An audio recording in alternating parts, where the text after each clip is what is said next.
Muy buenas tardes para todos. Soy Lucy Ferrín, estudiante de la maestría en educación. Y como punto de partida de esta conversación, quiero proponer que entendamos la historia de la educación no como un cúmulo de datos cronológicos, sino como un proceso profundamente vinculado al poder, a la ideología y a la lucha por el sentido. Hablar de educación en América Latina es hablar de colonialismo, de resistencia, de modernidad truncada y también de esperanza. Desde el periodo colonial, la educación fue utilizada como una herramienta de dominación. La instrucción estaba al servicio de la evangelización y de la reproducción del orden social impuesto por los conquistadores. El proyecto ilustrado europeo transformó la educación en una empresa racionalizadora, que en nuestras tierras implicó imponer deberes eurocéntricos, negando los conocimientos ancestrales del pueblo indígena y afrodescendientes. Con la conformación de los estados nacionales, en el siglo XIX la educación se institucionaliza y se convierte en uno de los pilares del proyecto republicano.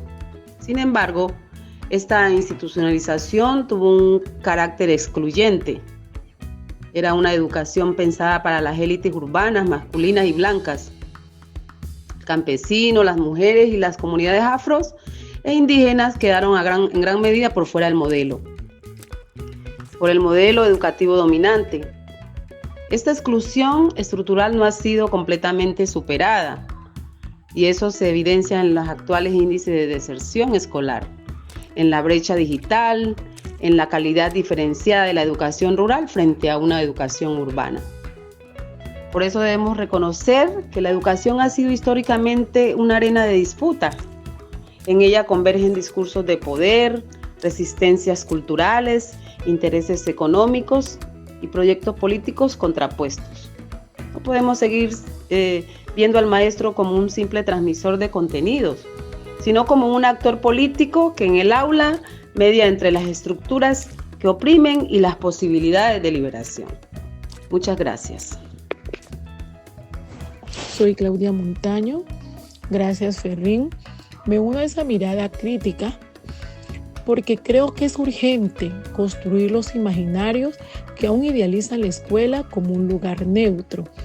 En realidad, como lo advierte Girós en 2013, la escuela es un escenario profundamente político en el cual se decide qué saberes se valoran y cuáles se silencian, qué cuerpos se disciplinan y cuáles se marginan, qué lenguajes se permiten y cuáles se castigan.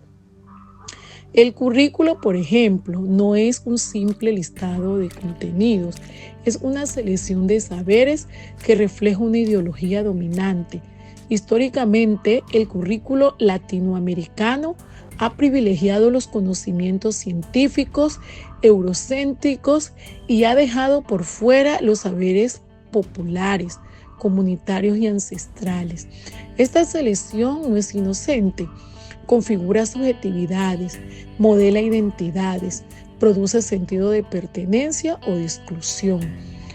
Además, el docente ha sido constantemente instrumentalizado. Las políticas educativas tienden a reducirlo a una figura técnica evaluada por estándares cuantificables, desconectada de su dimensión social y política. Esto ha debilitado el pensamiento crítico y la creatividad pedagógica. Como dice Henry Girós en 2013, el maestro debe ser intelectual, transformativo, capaz de leer críticamente el mundo y proponer alternativas. Hoy más que nunca necesitamos una pedagogía que permita leer las desigualdades estructurales. Esto implica formar sujetos críticos, conscientes de su realidad y capaces de transformarla. La pedagogía crítica no es solo una corriente teórica, sino una ética del compromiso con la desigualdad humana. En este sentido, el aula debe ser un espacio de diálogo, de reflexión, situada de producción de saberes colectivos. Y claro, esto no puede hacerse sin reconocer los contextos, la realidad del Chocó no es la misma que la de Bogotá. La experiencia de una mujer indígena no es igual a la de una joven urbano mestizo. Por eso debemos recuperar la educación contextualizada, territorializada, con enfoque diferencial. El enfoque único y estandarizado solo profundiza las desigualdades. Buenas tardes, practicantes de Heredia y Fuente y Esquem. Cerrado este recorrido, quiero enfatizar en la urgencia de repensar los fines mismos de la educación. ¿Educamos para qué? Para responder a un modelo económico esclavista y competitivo, o para formar seres humanos críticos, solidarios, capaces de construir una sociedad más justa.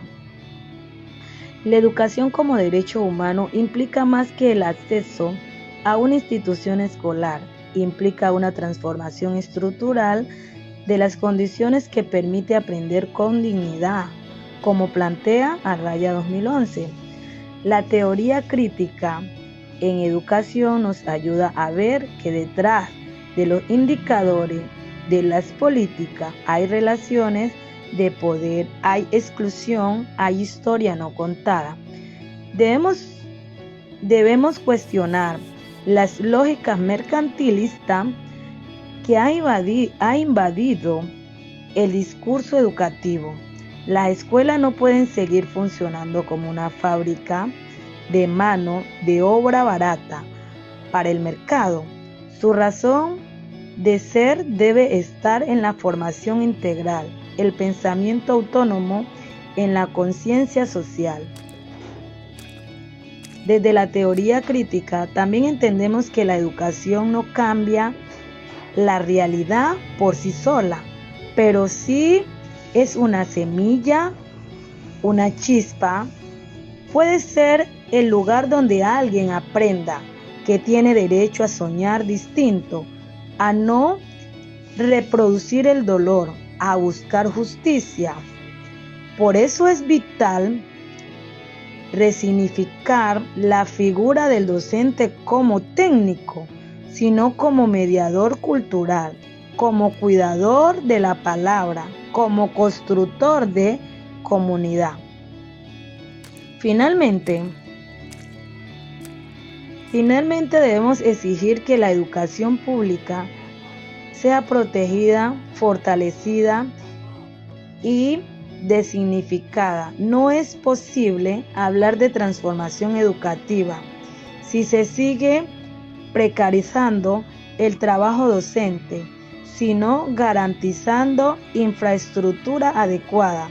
Si no hay voluntad política para cerrar las brechas históricas, como educador en formación, de nuestro reto es mirar hacia atrás con sentido crítico, pero también hacia adelante con esperanza activa.